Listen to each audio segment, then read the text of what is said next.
Hello दोस्तों, स्वागत है आपका पेपरलेस नॉलेज में। तो आज हम बात करने वाले हैं करंट अफेयर्स और विज्ञान संबंधित कुछ प्रश्नों पे, जो कि आपकी परीक्षाओं की दृष्टि से बहुत ही महत्वपूर्ण साबित होने वाले हैं। तो चलिए शुरू करते हैं हम आपका पहला प्रश्न। तो चलिए दोस्तों, आज हम बात करने वाले हैं अपने उन करंट अफेयर्स क्वेश्चंस का जो कि आपकी परीक्षाओं की दृष्टि से बहुत ही महत्वपूर्ण साबित होते हैं। और साथ ही साथ हम बात करेंगे आज, जैसे कि हम डेली आपको साइंस का 5 क्वेश्चंस देते थे, उसके बाद फिर हम पर्यावरण के कुछ क्वेश्चंस पे बात करते थे। तो आज हम साइंस का क्वेश्चन ना रख के आज हम आपके लिए लेके आए हैं हिस्ट्री के कुछ क्वेश्चंस, क्योंकि परीक्षाओं में एक ही सब्जेक्ट से तो पूछा नहीं जाता, वो आपका मिक्सअप रहता है। तो उसमें जो है आपका हिस्ट्री भी रहता है, साइंस भी रहता है। तो इसलिए हम आज साइंस का हटा के आपको हिस्ट्री का कुछ क्वेश्चंस बताएंगे, जिससे कि आपका हर सब्जेक्ट तैयार होता चले और आपकी परीक्षाओं के लिए आपका जो पैटर्न है, जो सिलेबस है, वो कंप्लीट होता चले। ठीक है। तो यहाँ पे आपका पहला क्वेश्चन है कि भारत ने संयुक्त राष्ट्र राहत और निर्माण एजेंसी को कितनी धनराशि की सहायता प्रदान की। तो यहाँ पे आपका 4 ऑप्शन दिया गया है: $3 मिलियन, $2 मिलियन, $1.5 मिलियन और $2.2 मिलियन। तो यहाँ पे आपका जो सही उत्तर होगा वो है आपका ऑप्शन बी, $2 मिलियन। भारत ने संयुक्त राष्ट्र राहत और निर्माण एजेंसी को $2 मिलियन की सहायता प्रदान की। अब आपको हम बता दें कि यह क्यों प्रदान की और कब प्रदान की। तो 19 मई 2020 को भारत ने फिलिस्तीनी शरणार्थियों के कल्याण में मदद के लिए UNRWA मतलब संयुक्त राष्ट्र राहत और निर्माण एजेंसी को $2 मिलियन की राहत सहायता प्रदान की है।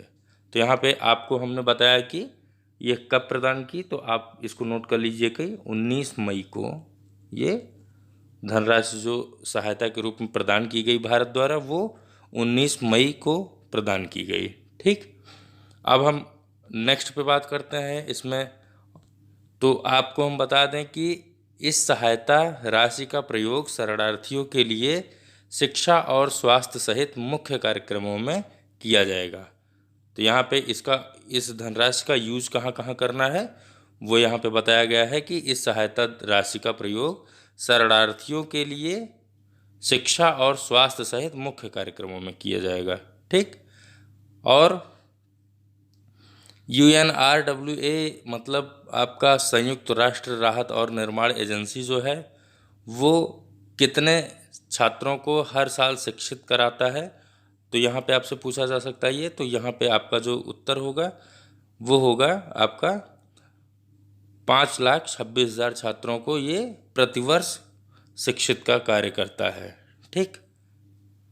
और इसमें जो है, जैसे आपको बताया गया है, इस समय आपको पता ही है कि कोविड-19 चल रहा है। कोरोना वायरस के तहत भारत कोविड-19 से लड़ने में मदद करने के लिए फिलिस्तीनियों के लिए चिकित्सा आपूर्ति भी तैयार करा रहा है। तो इतने टाइप के क्वेश्चंस यहाँ पे आपको जो बन सकते थे, हमने आपको एक एक चीज़ करके बताया है। तो इसको आप नोट डाउन करते चलिएगा।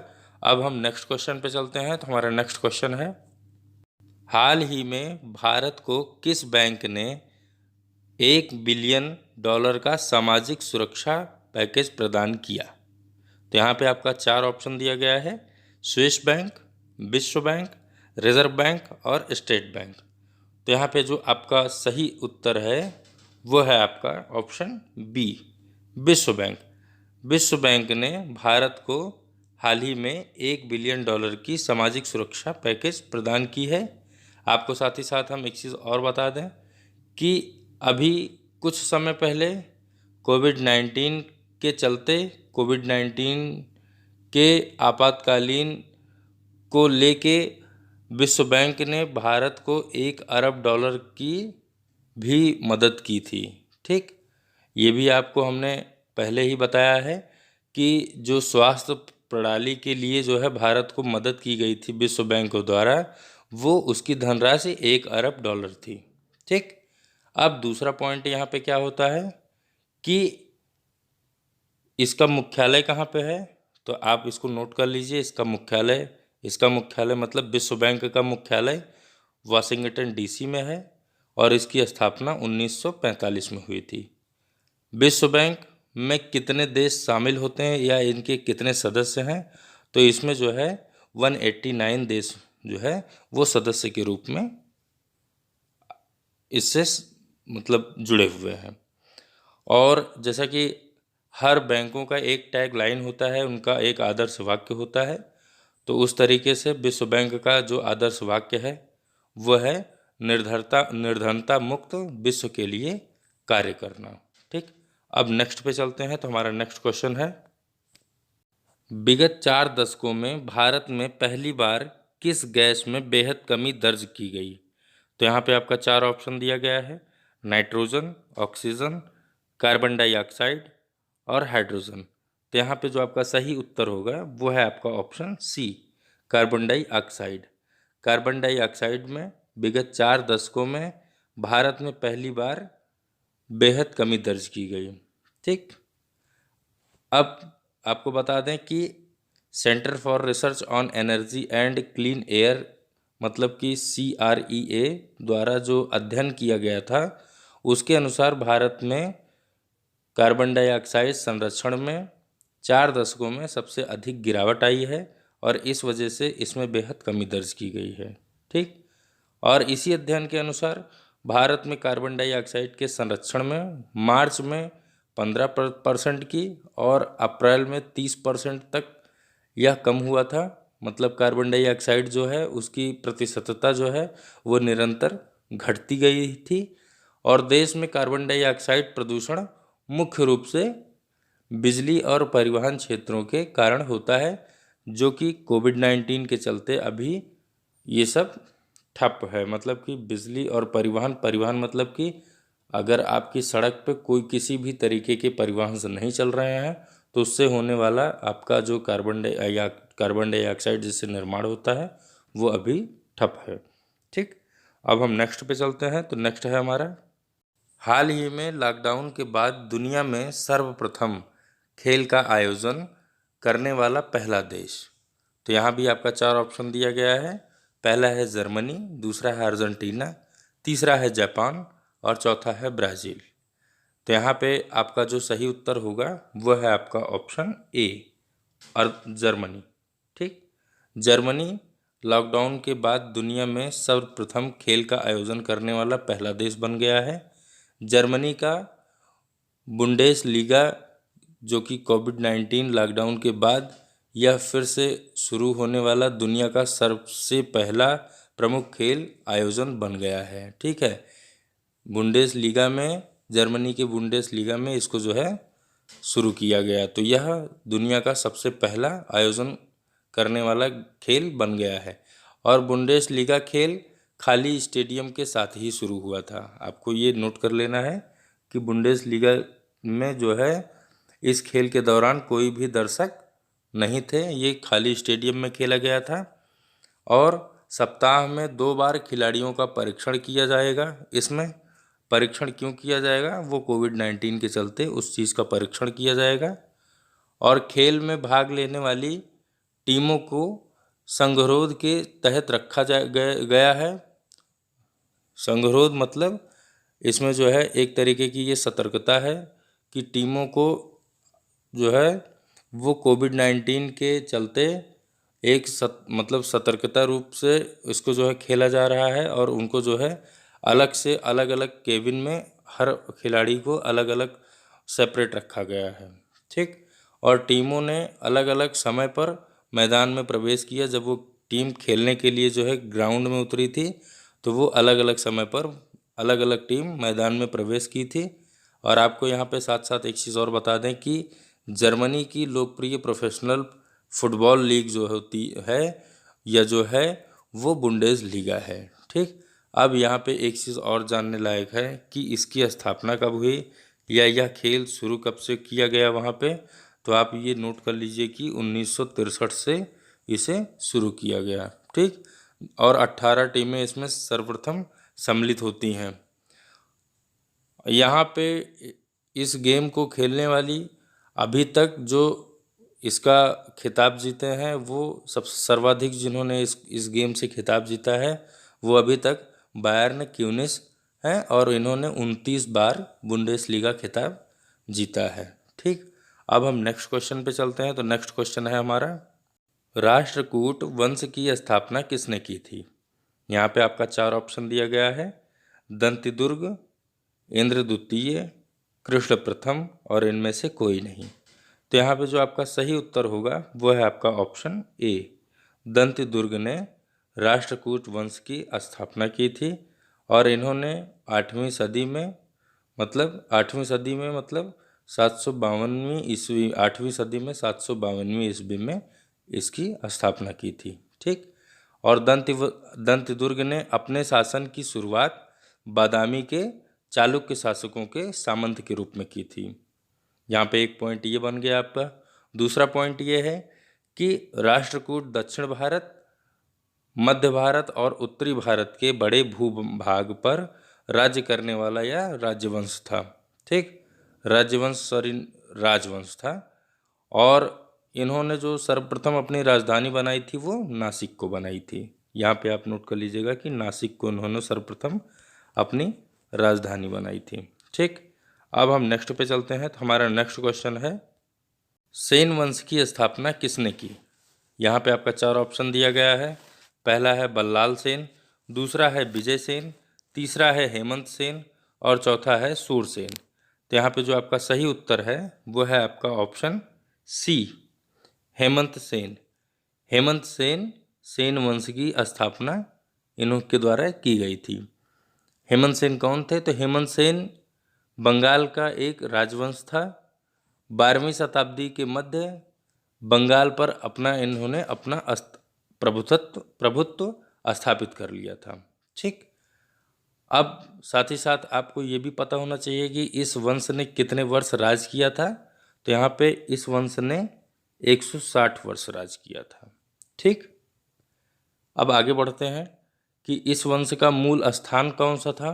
तो इस वंश का मूल स्थान जो कि आज हम कर्नाटक के रूप में जानते हैं, कर्नाटक था।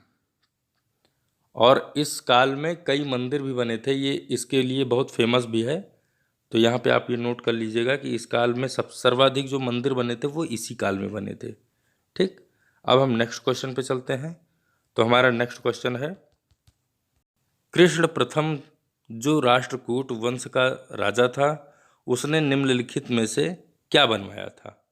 अब यहाँ पे 4 ऑप्शन दिया गया है, एलोरा का शिव मंदिर, एलोरा की गुफाएं, अजंता की गुफाएं और इनमें से कोई नहीं। तो यहाँ पे जो आपका सही उत्तर है वो है आपका ऑप्शन ए, एलोरा का शिव मंदिर। कृष्ण प्रथम ने, जो कि राजकूट के वंश के राजा थे, उन्होंने एलोरा का शिव मंदिर का निर्माण करवाया था।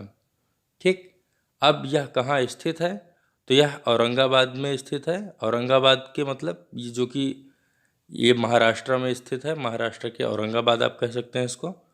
और साथ ही साथ आपको ये बता दें कि कृष्ण प्रथम को कृष्णराज भी कहा जाता था। ठीक, इन्होंने मैसूर के गंगों की राजधानी मान्यपुर एवं लगभग 772 ईस्वी में हैदराबाद को अपने अधिकार क्षेत्र में कर लिया था। और इसने जो है संभवतः दक्षिण कोंकण के कुछ भाग भी जीत लिया था। दक्षिण कोंकण मतलब कि यह आपको बता दें कि यह आज की डेट में जो हम इसको जानते हैं वह ये महाराष्ट्र में लगभग लगता था। तो दक्षिण कोंकण का कुछ हिस्सा मतलब जो यह स्थान जाना जाता है ये महाराष्ट्र में आज भी स्थित है। तो उस क्षेत्र को कुछ भाग इसने जो है वो जीत लिया था। अब हम नेक्स्ट क्वेश्चन पे चलते हैं। तो नेक्स्ट क्वेश्चन है हमारा, पल्लवी काल किस काल को कहा जाता है? तो यहाँ पे आपका 4 ऑप्शन दिया गया है, गुप्त काल, मौर्य काल, कुपाण काल और उपरोक्त कोई नहीं। तो यहाँ पे जो आपका सही उत्तर होगा वो है आपका ऑप्शन ए, गुप्त काल। गुप्त काल को हम पल्लवी काल के नाम से भी जानते हैं। अब इसके बारे में थोड़ा सा हम जान लेते हैं। तो माना जाता है कि इसकी स्थापना जो हुई थी वो 470 ईस्वी में मैंत्रक वंश के संस्थापक सेनापति भुट्टारक के द्वारा की गई थी। ठीक, और यह वह काल था जब गुप्त साम्राज्य का विखंडन हो रहा था। विखंडन मतलब उनका बंटवारा हो रहा था। ठीक, बल्लभी या बल्लभीपुर गुजरात के सौराष्ट्र क्षेत्र में भावनगर के निकट स्थित एक प्राचीन नगर है। यह प्राचीन मैंत्रक वंश की राजधानी थी। यहाँ पे आपसे ये पूछा जा सकता है कि मैंत्रक वंश की राजधानी कौन थी, तो आप ये बता सकते हैं। ठीक। और यह ज्ञान का महत्वपूर्ण केंद्र था। यहाँ कई बौद्ध मठ भी थे। अब हम नेक्स्ट क्वेश्चन पे चलते हैं। नेक्स्ट क्वेश्चन है हमारा, भारत की रुई अन्य रुइयों से सफ़ेद है, यह विचार किसका था? तो यहाँ पे आपका 4 ऑप्शन दिया गया है, अलेक्जेंडर, हेरोडोटस, मेगास्थनीज और इनमें कोई नहीं। तो यहाँ पे जो आपका सही उत्तर है वो है आपका ऑप्शन सी, मेगास्थनीज। मेगास्थनीज ने भारत की रुई अन्य रुइयों से सफ़ेद है, यह मेगास्थनीज का विचार था। ठीक। अब मेगास्थनीज कौन थे, तो आपको हम बता दें कि सेल्यूकस द्वारा नियुक्त चंद्रगुप्त मौर्य के दरबार में यह एक मेगास्थनीज जो है वो राजदूत थे। ठीक। मेगास्थनीज ने एक बहुत ही प्रसिद्ध पुस्तक भी लिखी है जिसका नाम इंडिका नामक पुस्तक थी। ठीक। अब हम नेक्स्ट क्वेश्चन पे चलते हैं। तो हमारा नेक्स्ट क्वेश्चन है, गुप्त राजाओं ने कौन से सिक्के चलवाए थे? तो यहाँ पे भी आपका 4 ऑप्शन दिया गया है, दिनार और ड्रम, रूपक और सुवर्ण, ड्रम और रूपक, दिनार और सुवर्ण। तो यहाँ पे जो आपका सही उत्तर होगा वो है आपका ऑप्शन डी, दिनार और सुवर्ण। दिनार और सुवर्ण गुप्त राजाओं ने इस नाम से सिक्के चलवाए थे। ठीक। अब हम इसके बारे में थोड़ा सा जान लेते हैं, दिनार और सुवर्ण है क्या। तो आपको बता दें कि दिनार रोमन साम्राज्य की नकल से चलवाया गया और सुवर्ण सोने और चांदी का बना शुद्ध भारतीय सिक्का था। ठीक। भारत को सोने की चिड़िया का नाम देने वाले गुप्त वंश का इतिहास उसके सिक्कों के रूप में दिखाई देता है। अब आपको यहाँ पे एक चीज़, जैसा कि हमने बताया आपको, यहाँ पे एक चीज़ स्पष्ट हो गई कि भारत को सोने की चिड़िया का नाम किसने दिया था। तो आप यहाँ पे बता सकते हैं कि गुप्त वंश के द्वारा भारत को सोने की चिड़िया का नाम दिया गया था। ठीक। गुप्त वंश ने, चंद्रगुप्त प्रथम ने सबसे पहले सिक्कों का प्रचलन शुरू किया था। सबसे पहला सिक्का वो गुप्त वंश में चंद्रगुप्त प्रथम के द्वारा चलाया गया था और सिक्कों के एक ओर चंद्रगुप्त तथा दूसरी ओर रानी कुमारी देवी का चिन्ह अंकित किया गया था। मतलब कि उन्होंने अपना ही चिन्ह के तौर पे अपनी फोटो का ही प्रतीक बनवाया था। ठीक। अब हम नेक्स्ट क्वेश्चन में बात करेंगे अपने उन पर्यावरण पे आधारित क्वेश्चंस हैं जिनका कि आप जो है इस समय आप प्रैक्टिस कर रहे हैं, उसका आप आंसर दे रहे हैं। तो वो हम चल रहे हैं अपने उन 10 प्रश्नों पे, उसकी बात करेंगे जो कि आपके परीक्षाओं की दृष्टि से महत्वपूर्ण है। तो इसे आप जो है नोट करते चलिएगा। तो चलिए हम अपने उन प्रश्नों की बात करते हैं। तो चलते चलते हम आपके लिए लेके आए हैं कुछ परीक्षा उपयोगी, कुछ महत्वपूर्ण प्रश्न जो कि एक लाइन में ही आपको जो है मिल जाएंगे। तो इसका आपको अपने मन में ही सोच के इसका उत्तर देना है। तो चलिए हम अब बात करते हैं अपने एक लाइन के प्रश्नों। तो चलिए शुरू करते हैं। आज का पहला प्रश्न, निम्नलिखित में से कौन सा वायु प्रदूषण का एक जैव सूचक है? तो यहाँ पे आपका 4 ऑप्शन दिया गया है, फर्न, लाइकेन, मनी प्लांट और अमरबेल। तो फटाफट सोचिए इसका आंसर क्या हो सकता है।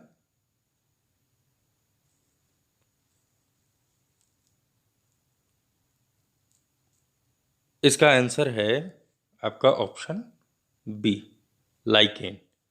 लाइकेन वायु प्रदूषण का एक जैव सूचक है। ठीक। अब हम नेक्स्ट क्वेश्चन पे चलते हैं। तो हमारा नेक्स्ट क्वेश्चन है, जलवायु परिवर्तन का कारण है। यहाँ भी आपका 4 ऑप्शन दिया गया है, ग्रीन हाउस गैसें, ओजोन परत की क्षरण, प्रदूषण और उपरोक्त सभी। तो यहाँ पे जो आपका सही उत्तर है वो है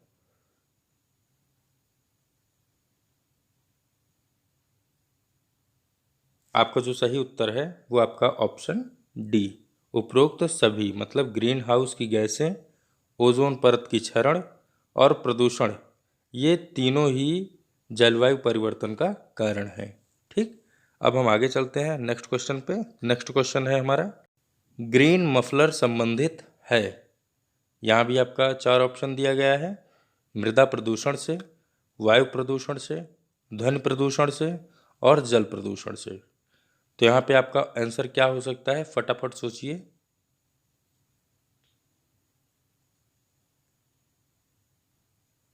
यहाँ पे आपका आंसर होगा आपका ऑप्शन सी, ध्वनि प्रदूषण से। ध्वनि प्रदूषण से ग्रीन मफलर संबंध रखता है। अब हम नेक्स्ट पे चलते हैं। तो हमारा नेक्स्ट क्वेश्चन है, निम्नलिखित में से कौन एक द्वितीयक प्रदूषक नहीं है। यहाँ पे बात की गई है नहीं है, इसको ध्यान से देखिएगा। तो पहला ऑप्शन है PAN, दूसरा है स्मॉग, तीसरा है ओजोन और चौथा है सल्फर डाइऑक्साइड। तो यहाँ पे जो आपका सही उत्तर है वो है आपका option D, sulphur dioxide. Sulphur dioxide एक द्वितीय प्रदूषक नहीं है, बाकी ये तीनों आपके द्वितीयक प्रदूषक हैं। ठीक, अब हम नेक्स्ट पे चलते हैं। नेक्स्ट क्वेश्चन है हमारा, प्रदूषण युक्त वायुमंडल को निम्न में से किसके द्वारा स्वच्छ किया जाता है। तो यहाँ भी आपका 4 ऑप्शन दिया गया है, ऑक्सीजन, वर्षा, नाइट्रोजन और हवा। तो यहाँ पे जो आपका सही उत्तर है वो क्या हो सकता है, इन चारों में से आपका जो सही उत्तर है वो है आपका ऑप्शन बी, वर्षा। ठीक, यहाँ पे जो आपका सही उत्तर है वो है वर्षा। अब हम नेक्स्ट क्वेश्चन पे चलते हैं। तो नेक्स्ट क्वेश्चन हमारा है, निम्नलिखित में से कौन एक वायु प्रदूषण की रोकथाम की एक यंत्रीय विधि नहीं है। आप क्वेश्चन सही से पढ़िएगा, ध्यान से पढ़िएगा। तो यहाँ पे आपका दिया गया है 4 ऑप्शन, बैग फिल्टर, दूसरा है साइक्लोन कलेक्टर, तीसरा है साइक्लोन सेपरेटर और चौथा है साइक्लोन डिवाइडर। तो यहाँ पे आपका सही उत्तर जो हो सकता है वो है, आपका जो सही उत्तर है वो है आपका ऑप्शन डी, साइक्लोन डिवाइडर। ठीक, साइक्लोन डिवाइडर वो एक यंत्रीय विधि नहीं है जो कि वायु प्रदूषण की रोकथाम कर सके। अब हम नेक्स्ट क्वेश्चन पे चलते हैं। तो नेक्स्ट क्वेश्चन है, प्रकाश रासायनी धूप कोहरे के बनने के समय निम्न में से कौन सा एक उत्पन्न होता है। तो यहाँ पे आपका 4 ऑप्शन दिया गया है, हाइड्रोजन, नाइट्रोजन, ओजोन और मेथेन। तो यहाँ पे जो आपका आंसर हो सकता है वो फटाफट सोचिए क्या हो सकता है।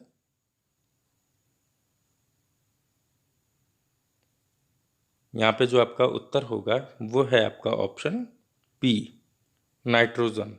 नाइट्रोजन प्रकाश रासायनिक धूप कोहरे बनने के समय यह जो उत्पन्न होता है वो नाइट्रोजन उत्पन्न होता है। ठीक, अब हम नेक्स्ट क्वेश्चन पे चलते हैं। तो हमारा नेक्स्ट क्वेश्चन, जैव विघटित प्रदूषक है। तो यहाँ भी आपका 4 ऑप्शन दिया गया है, पारा, वाहित मल, प्लास्टिक और एस्बेस्टास। तो यहाँ पे आपका जो सही उत्तर है वो क्या हो सकता है, आप अपने पिछले सारे प्रश्न का जो भी आंसर है वो आप मिलाते चलिएगा। जो भी आपको यहाँ पे मान लीजिए सही है तो सही है, और अगर गलत है तो उसको आप सही करते चलिएगा। तो जो आपका यहाँ पे सही उत्तर है वो है जैव विघटित प्रदूषक है वो आपका ऑप्शन सी, प्लास्टिक। प्लास्टिक जैव विघटित प्रदूषक है। ठीक, अब हम नेक्स्ट क्वेश्चन पे चलते हैं। नेक्स्ट क्वेश्चन हमारा है, निम्नलिखित गैसों में कौन सी एक गैस धरती पर जीवन के लिए हानिकारक और लाभदायक दोनों है। तो यहाँ भी आपका 4 ऑप्शन दिया गया है। ये क्वेश्चन आप ध्यान से पढ़िएगा, ये क्वेश्चन आपके लिए बहुत अच्छा क्वेश्चन है। तो यहाँ पे आपका 4 ऑप्शन में पहला है ऑक्सीजन, दूसरा है ओजोन, तीसरा है नाइट्रोजन और चौथा है कार्बन डाइऑक्साइड। तो यहाँ पे जो आपका सही उत्तर है वो है आपका ऑप्शन डी, कार्बन डाइऑक्साइड। ठीक, अब हम नेक्स्ट क्वेश्चन पे चलते हैं। तो नेक्स्ट क्वेश्चन हमारा है, सूर्य से आने वाला हानिकारक पराबैंगनी विकिरण कारण हो सकता है। अब उसका कारण क्या हो सकता है, वो पहला है यकृत कैंसर का, दूसरा है मस्तिष्क कैंसर और तीसरा है मुखीय कैंसर, चौथा है त्वचीय कैंसर। तो पराबैंगनी किरणें जो सूर्य से आने वाली हानिकारक पराबैंगनी विकिरण किरणें हैं वो किसका कारण बन सकती हैं? तो यहाँ पे आपका जो उत्तर होगा वो है आपका ऑप्शन डी, त्वचीय कैंसर का। ठीक, तो इसी के साथ आपको जो है अगर कोई भी प्रश्न हमसे पूछना है या कोई क्वेश्चन आपको समझ में नहीं आया तो आप हमारे कमेंट बॉक्स में उसको लिख के हम तक आप अपना क्वेश्चन पहुंचा सकते हैं। और इसके साथ आप निरंतर हमारी वीडियो के साथ बने रहें जिससे कि आपको जो है हम डेली के डेली कुछ नए क्वेश्चंस आपको हम दे सकें। और अगर साथ ही साथ आपको जैसा कि हमने कल बताया था कि यूपी लेखपाल की जो प्रिपरेशन कर रहे हैं वो सही है, अगर आप अभी नहीं लगे हैं तो आप उसको अब से शुरू कर दीजिए, क्योंकि हम डेली जो क्वेश्चन दे रहे हैं वो आपके इस परीक्षा के लिए बहुत महत्वपूर्ण प्रश्न हैं। ठीक, तो कल मिलते हैं इसी समय एक नई एनर्जी के साथ, एक नए टॉपिक के साथ। तो तब तक के लिए धन्यवाद। कि आपको हमारा यह वीडियो काफ़ी पसंद आया होगा और अधिक जानकारी हेतु हमारे वीडियो को लगातार देखते रहिए। और अगर अभी तक आपने हमारे चैनल को सब्सक्राइब नहीं किया है तो उसे सब्सक्राइब कर दीजिए और बगल में दिए हुए बेल आइकन को प्रेस कर दीजिए, जिससे कि हमारे नए वीडियोस की लिंक आप तक लगातार पहुंचती रहे और आप हमारे हर वीडियो को देख सकें। तो कल मिलते हैं इसी टाइम कुछ नया लेके, कुछ खास लेके। तब तक के लिए धन्यवाद।